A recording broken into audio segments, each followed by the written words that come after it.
सांप को दूध पिलाना किसे कहते हैं? सांप को दूध पिलाना, सपोला, सांप को दूध पिलाना। और क्यों कहा जाता है कि किसी की मदद यह सोचकर करनी चाहिए कि वो मदद का एहसान मानेगा या नहीं, वरना ऐसा नहीं होता साहब। तो जिस तुर्की में भूकंप आने पर भारत ने ऑपरेशन दोस्त के तहत मदद पहुंचाई, सबसे पहले खाना, दवाइयां, सब कुछ, 2 तस्वीरें, उस एहसान को भूलकर ऑपरेशन सिंदूर के वक्त पाकिस्तान के साथ खुलकर खड़े होने वाला देश कौन सा? तुर्की था। आतंकी ड्रोन पाकिस्तान के तुर्की के थे, जिसने पाकिस्तान की मदद के लिए जंगी जहाज, ड्रोन, हथियार भेजे। दूसरा एहसान फरामोश देश अजरबैजान, नाम नोट कर लीजिए साहब, अजरबैजान, जिसकी भारत ने कई मुश्किलों में साथ दिया, लेकिन ये देश भी भारत के एहसान भुलाकर पाकिस्तान के भाईजान बन गए। इसी वजह से लाखों भारतीय इन दोनों देशों से चिढ़े हुए हैं। सबक सिखाने की बात हो रही है। इन दोनों देशों की गद्दारी की वजह से भारत में बॉयकॉट टर्की, बॉयकॉट तुर्की, बॉयकॉट अजरबैजान ट्रेंड हो रहा है। नहीं जाना चाहिए साहब। ये आपके टूरिज्म के पैसे से टेररिज्म को एक्सपोर्ट कर रहे हैं, तो इनडायरेक्टली तो आप फंडिंग कर रहे हैं। अगर आप अब टर्की जा रहे हैं, तुर्की जा रहे हैं, बुरा लगे सही लगे, मैं खुलकर बोल रहा हूं, हो सकता है आप लोगों की कोई बुकिंग हो, होटल का रिफंड ना मिले, लोगों के दिमाग में होता है साहब अब तो बुकिंग हो गई है, होटल की बुकिंग है। लेकिन साहब बुरा लगे सही लगे, आपके टूरिज्म के पैसे से ये टेररिज्म एक्सपोर्ट कर रहे हैं देश तुर्की और अजरबैजान, और फिर आप पर आरोप लगेगा कि आप इनडायरेक्टली फंडिंग कर रहे हैं। इन देशों की इकोनॉमी, टूरिज्म, भारतीयों का कितना बड़ा रोल। तुर्की भारतीयों का ऑपरेशन बॉयकॉट शुरू हो गया है। देश के करोड़ों नागरिक इन देशों का बहिष्कार कर रहे हैं। हमने सेट किया था ना मालदीव को, फिर घुटनों पर आ गया था मालदीव, याद है? भारतीयों की ताकत, 140 करोड़ भारतीयों की ताकत को समझते हैं ना आप? कैसे लाइन पर आया था मालदीव।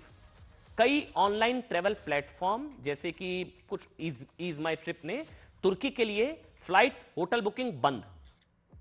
यही इलाज है इन लोगों का, यही इलाज। ऐसी गर्दन मरोड़ेगा ना भारत। भारतीय व्यापारियों ने भी तुर्की से आने वाले सेबों का बहिष्कार करना शुरू। अंजाम यही हुआ कि तुर्की के सेब अब भारतीय बाजारों से गायब होने लगे हैं। आंकड़ों के मुताबिक 2024 में करीब 3,30,000 भारतीय टूरिस्ट तुर्की घूमने गए थे। कितने?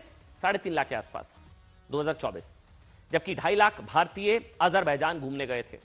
इस यात्रा के लिए हर यात्री ने औसतन करीब आप 1,000 अमेरिकी डॉलर, आप समझ लीजिए 85,000 या 1 लाख रुपए तो आदमी खर्च करता ही है ना कहीं जाता है तो।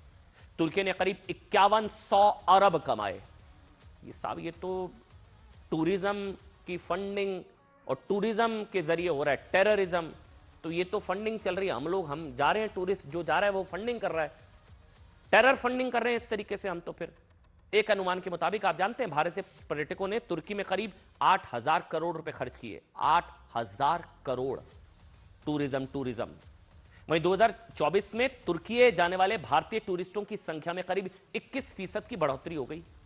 अच्छा, 2009 में गए थे 55,000। मैं कुछ आंकड़े भी बताऊंगा। 2009 में 55,000, ये देखिए आप ग्राफ देखिए, 55,000, 2,31,000 और अब पहुंच गया 3,31,000। तुर्की जाना है घूमने, जाओ। ये देखिए मतलब सोचिए 2023 में ये संख्या बढ़कर मतलब पहुंच गई 2,31। अभी 2024 तक के आंकड़े हमारे पास थे, हमें रिसर्च करी तो पता लगा 3,31,000।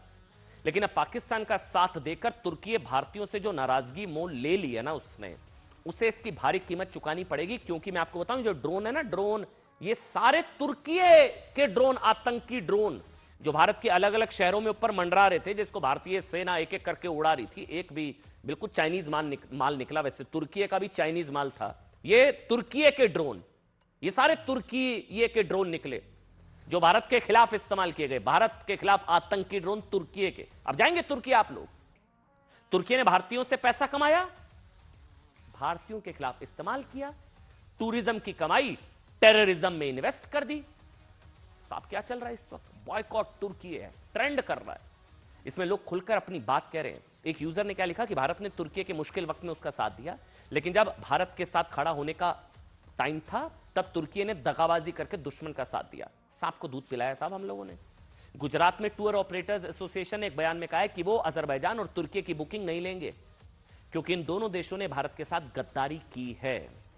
वैसे आपको यह याद होगा कि मालदीव ने भारत को आंखें दिखाने की कोशिश की थी, तो भारतीयों ने बॉयकॉट मालदीव कैंपेन चलाकर, याद है ना, मालदीव को घुटनों पर हम ले आए थे।